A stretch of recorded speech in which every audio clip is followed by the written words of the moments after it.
In 1953, England had never lost a home match against a continental European team, not once. Wembley was not just a stadium, it was proof that England invented this game and still owned it.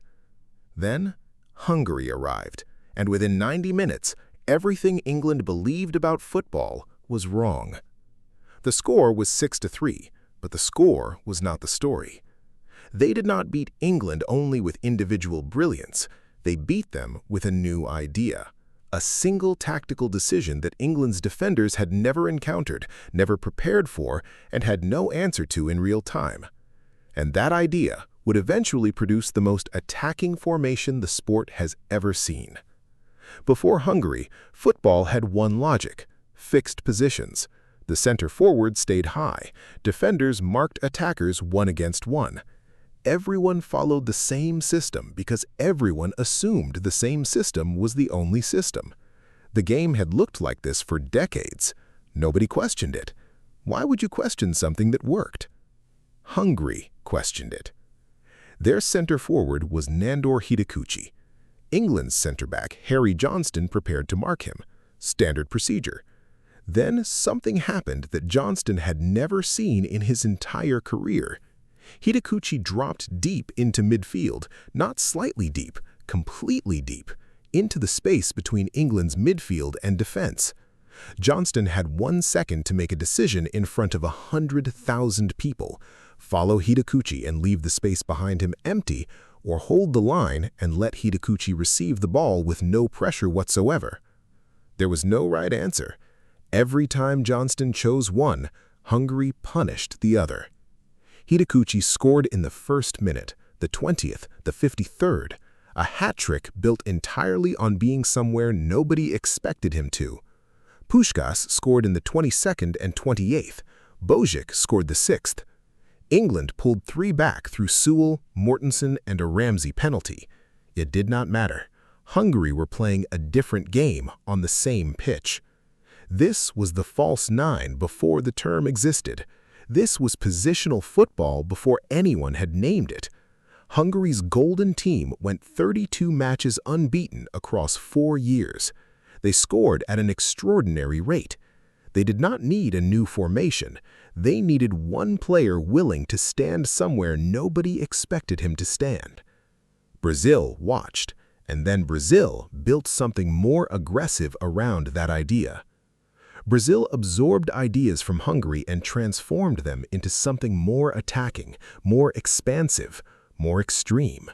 4 defenders, 2 midfielders, 4 attackers. The 4-2-2-4. What Hungary achieved through one player's movement, Brazil turned into a complete system. Every coach who saw it said the same thing: 2 midfielders is not enough. You will be overrun in the center. You will be exposed on every transition. Were they right? Brazil controlled games through attacking superiority rather than numerical dominance in midfield. 4 attackers moving simultaneously created problems no defensive system of that era was built to solve. Garrincha on the right wing against fullbacks who had nothing in their preparation for someone like him. Zagallo on the left covering ground that made 2 midfielders feel like 3.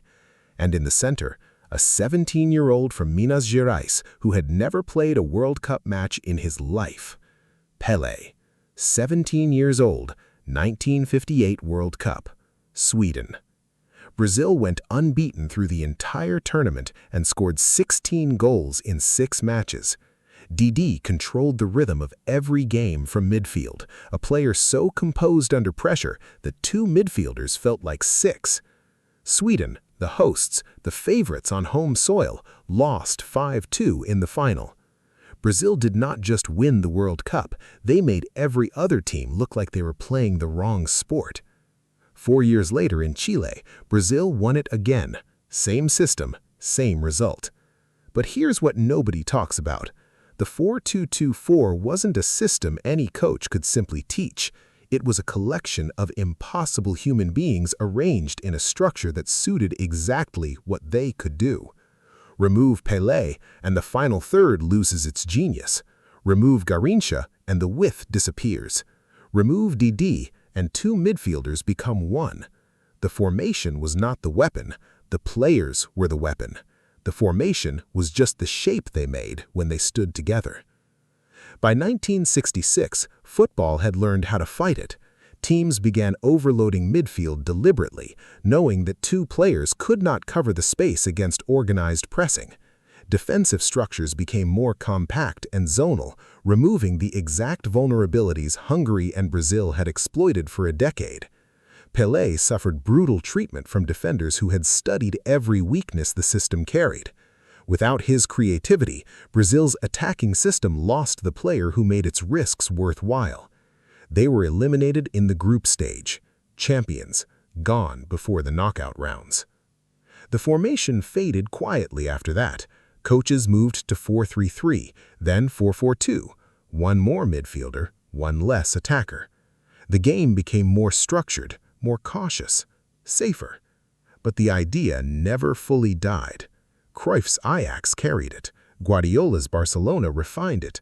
Every modern positional system still contains a piece of that original revolution, the belief that football is not only about controlling space. Sometimes it's about destroying it before anyone can organize a defense. One player standing somewhere unexpected, one decision in 1953, 70 years of football, changed. It was hidden. Now it isn't.